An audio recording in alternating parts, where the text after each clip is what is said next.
जी, और बढ़िया। Hello hello hello. कुछ क्वेश्चन हमने कर लिए थे, ठीक है। 8.1 के भाई 8.1 के आए क्वेश्चन। 8.1 का क्वेश्चन नंबर 10 करेंगे आज क्लास 9 का, ठीक है जी। क्वेश्चन क्या कह रहा है? क्वेश्चन कह रहा है कि क्वेश्चन से that in triangle PQR right angle at Q, एक PQR नाम का हमारे पास ट्रायंगल है और P पे राइट एंगल है। तो ये किस पे है? Q पे। तो क्या जाएगा? PQR हो जाएगा। क्या कहा है कि PR इक्वल है QR के 25 सेंटीमीटर है। पहले तो इसी को देख लेते हैं प्लस, ठीक है। तो जब PR सबसे बड़ी साइड कौन सी है? PR है। तो PR इक्वल्स टू जाएगा 25 प्लस में इधर आके माइनस हो जाएगा। ये हमारा PR निकल के आ गया। PR क्या है?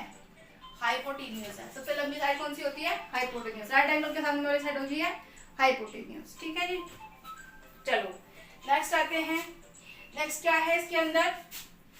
पाइथागोरस से हम सारी वैल्यूज निकालेंगे। जहाँ पे दिया है PQ मतलब PQ दे दिया हमारा 5 सेंटीमीटर। इन लोगों ने पाइथा लगाएंगे।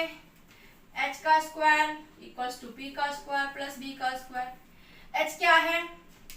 25 माइनस QR का whole square equals to p का स्क्वायर। p मान लेते हैं इसको, जो ये है परपेंडिकुलर, ठीक है। ये जाएगा हमारा p। तो 5 का स्क्वायर हो जाएगा प्लस b का स्क्वायर, ठीक है। यहाँ पे हमें एक आइडेंटिटी नजर आ रही है। क्या? a माइनस बी का whole square equals to a का स्क्वायर प्लस b का स्क्वायर माइनस 2ab होता है। जहाँ पे a क्या है? 25 और QR क्या हो जाएगा? 25 का होल स्क्वायर प्लस QR का whole square minus 2 into 25 into QR, ठीक है जी। समझ में आया? ये जाएगा 625 माइनस QR का होल स्क्वायर। ये हो जाएगा, अरे इसको नहीं ऐसे नहीं करना, इसको तो यहाँ पे करेंगे।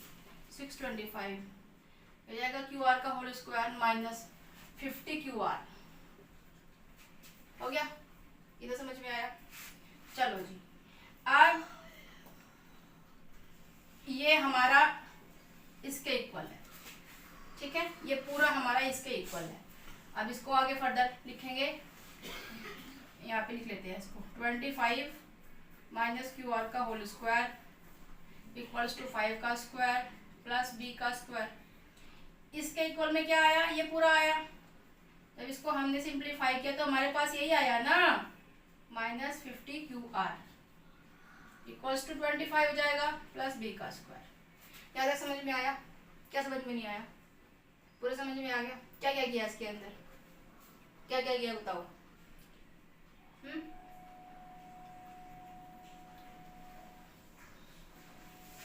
क्या क्या किया? देखो,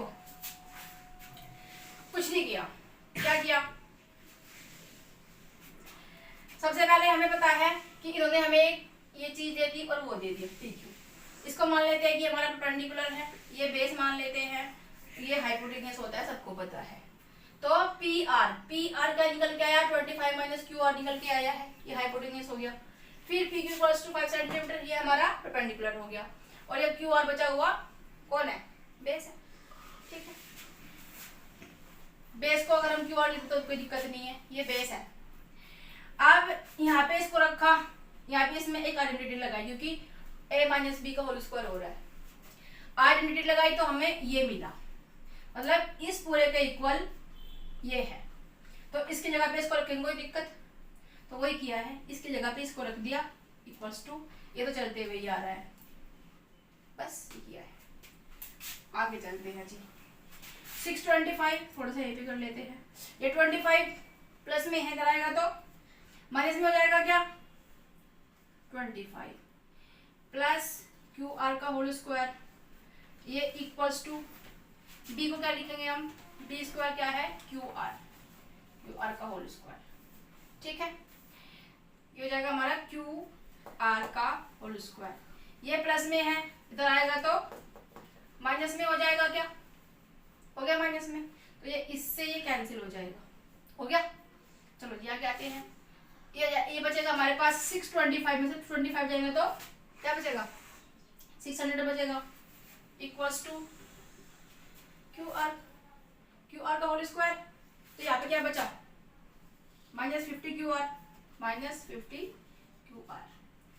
माइनस अरे इधर माइनस में था इधर आएगा तो प्लस में हो जाएगा, यहाँ पे माइनस में इधर आएगा तो प्लस में हो जाएगा, प्लस लिखने की जरूरत ही नहीं है 50 क्यू आर। ठीक है, अब यहाँ पे ये मल्टीप्लाई कर रहा है इधर आएगा तो क्या करेगा डिवाइड करेगा 600/50 इक्वल्स टू क्यू आर। 0 से 0 कैंसिल, ये हो जाएगा इससे 12 टाइम्स, तो 12 आ गया जी क्यू आर। इससे हमें क्या पता चला कि जो हाइपोटेनियस था क्या था 25 माइनस क्यू आर था, और क्यू आर की वैल्यू क्या है 12 है, क्यू आर की वैल्यू 12 आई है, तो हाइपोटेनियस 25 माइनस 12 ठीक है क्या आ जाएगा 13 हमारा हाइपोटेनियस आ गया। क्यू आर कौन है, क्यू आर हमारा बेस है, बेस कितना आया जी 12 आया, अभी तो ढूंढ के लेके आए हैं, बेस पता चल गया पता बेस का। परपेंडिकुलर में पहले से ही पता है क्या है जी 5 सेंटीमीटर 5 है, तीनों की वैल्यू पता चल गई पता। थोड़ा सा कॉम्प्लिकेटेड है, एक बार 2 बार 3 बार करोगे तो समझ में आ जाएगा। चलो जी आगे चलते हैं। अब क्या पूछा है साइन पी कोस पी और टैन पी, मतलब इस एंगल के रेफरेंस से पूछा है, मतलब ट्रायंगल बनाना पड़ेगा। ट्रायंगल बना रहे हैं, इसके रेफरेंस से पूछ रहे हैं पी क्यू आर, अगर इसके रेफरेंस से पूछ रहे हैं तो ये क्या है बेस है, ये क्या है परपेंडिकुलर है, और ये हाइपोटेन्यूज है, मतलब ये कितना निकल के आया था 5, ये कितना निकल के आया था 12, और ये कितना निकल के आया 13, तो ये बेस कितना हो जाएगा, बेस कितना है 5, परपेंडिकुलर कितना है 12 सॉरी हाँ परपेंडिकुलर 12 है, और हाइपोटेन्यूज क्या है जी 13 है। समझ में आया भाई, यहाँ पे हमने सिर्फ माना था, लेकिन इन्होंने कहा कि साइन पी बताओ कोस पी बताओ टैन पी, मतलब पी के रेफरेंस से देखेंगे तो ये बेस हो जाएगा, परपेंडिकुलर हो जाएगा, लेकिन वैल्यूज तो इक्वल सेम ही रहेंगी ना। तो इसकी वैल्यू क्या थी 5 सेंटीमीटर, जब पी क्यू है वो क्या है 5 सेंटीमीटर है, तो पी क्यू 5 सेंटीमीटर है विच इज बेस। फिर क्यू आर क्या है, क्यू आर परपेंडिकुलर है, तो क्यू आर इक्वल्स टू 12, और हाइपोटेन्यूज सेम ही रहेगा। अब बताओ मुझे साइन पी क्या होगा जी, साइन पी क्या होगा P upon H, P upon में एच, जहाँ पे परपेंडिकुलर क्या है 12 है और हाइपोटेन्यूज 13, मतलब साइन पी 12 अपॉन में 13 हो जाएगा। समझ में आया क्या।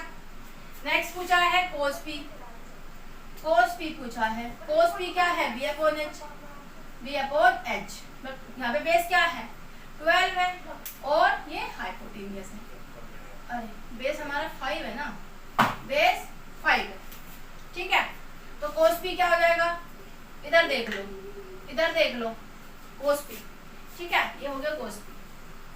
आगे आते हैं टैन पी पूछा है जी, टैन पी क्या होता है, टैन पी होता है हमारा पी अपॉन बी मतलब परपेंडिकुलर 12 बी 5, तो टैन पी क्या हो जाएगा 12 अपॉन में 5। Hence proved. देखो क्या दिया क्वेश्चन के अंदर, क्वेश्चन में दिया है कि पी क्यू आर एक राइट एंगल ट्रायंगल है, यहाँ पे जो क्यू है जो राइट एंगल बना रहा है, बाकी दोनों साइड पे ये होंगे पी और आर, फिर तुम्हें बताना आ ही गया होगा। अब लेट करेंगे कि ये परपेंडिकुलर है, बेस है, ये हाइपोटेन्यूज है, अभी हमें पता नहीं कि किस एंगल के रेफरेंस से हम बात कर रहे हैं ठीक है। चलो जी हमें पी क्यू का पता है, क्यू आर का पता है, और क्यू क्या बोलते हैं पी आर का पता है ठीक है। P R plus Q R हमें दे दिया, तो पी आर निकल के आया है, प्लस में आएगा तो माइनस में हो जाएगा। पी आर ही क्यों लिया हमने, पी आर ही क्यों लिया, क्योंकि भाई ये वाली लंबी साइड है ठीक है। चलो जी हाइपोटेन्यूज परपेंडिकुलर बेस, ये हाइपोटेन्यूज है, ये परपेंडिकुलर ये बेस है, बेस को हमने क्या लिखा, बेस क्या है जी, बेस क्या है, बेस क्यू आर है, क्यू आर का स्क्वायर, ठीक है, बेस क्यू आर है। तो इसमें हमें एक आइडेंटिटी नजर आ रही है 25 माइनस क्यू आर का होल स्क्वायर मतलब a माइनस बी का होल स्क्वायर लगाई तो हमें ये निकल के आया। इसके इक्वल में हमने इसको रख दिया, यहाँ पे रख दिया, यहाँ पे इसके इक्वल में इसको इक्वल्स टू ये तो चलता हुआ ही आ रहा है। अब ये इधर प्लस में इधर आएगा तो माइनस में हो जाएगा, इससे कैंसिल हो गया, ये 50 क्यू आर इधर माइनस में इधर आएगा तो प्लस में हो जाएगा। इसको आगे लेके आते हैं, 625 में 25 माइनस करते 600 बचेगा, तब ये मल्टीप्लाई कर इधर आएगा तो डिवाइड करेगा, क्यू आर की वैल्यू हो गई 12, क्यू आर की वैल्यू हो गई 12। हमें पता है कि P R equals to 45 minus Q R है, जब क्यू आर 12 है तो hypotenuse equals to 25 minus Q R है, क्यू आर एक साइड है जो कि हाइपोटेन्यूज से छोटी है, तो क्यू आर की वैल्यू हमने लिख दी, माइनस किया 13 आ गया, हाइपोटेन्यूज कितना आ गया 13, हाइपोटेन्यूज भी मिल गया। क्यू आर कौन है, बेस है जो हमने माना था, और ये परपेंडिकुलर कौन है 5 है। अब क्वेश्चन में आगे बढ़ते हैं, मैंने कहा है ये साइन भी बताओ जी हमारे को, तो हमें तो नहीं पूछना साइन आर के बारे में, तुमने जो ली थी है बेस ले लिया, ये परपेंडिकुलर ले लिया, तुमने गलत ले लिया, जिसमें हमारी क्या गलती है। तो हम क्या करेंगे, अलग से ट्राई करेंगे, कितने टाइम लगता है, इस एंगल के रेफरेंस से देख रही हैं तो ये बेस होगा, परपेंडिकुलर में हाइपोटेन्यूज होगा।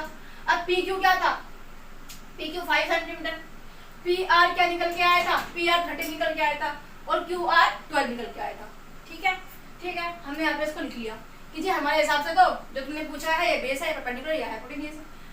यहाँ पे इसकी साइन भी पूछा है, साइन की वैल्यू रख दी, कोस भी पूछा तो कोस की रख दी, tan पूछा तो tan की रख दी, और वैल्यू पुट कर दी, दैट्स इट, ठीक है। और एक बात याद रखना, एक बात हमेशा याद रखना कि जो तुम निकाल के लेके आओगे वैल्यू, उनको ब्रैकेट से बंद कर दोगे तो तुम्हारे लिए भी अच्छा है और एग्जामिनर के लिए भी अच्छा है, चेक करने में दिक्कत नहीं होगी। देखो ये आंसर है पता चल रहा है, ये आंसर है पता चल रहा है, ये आंसर है पता चल रहा है, ढूंढना नहीं पड़ेगा, टाइम वेस्ट नहीं होगा, ओके।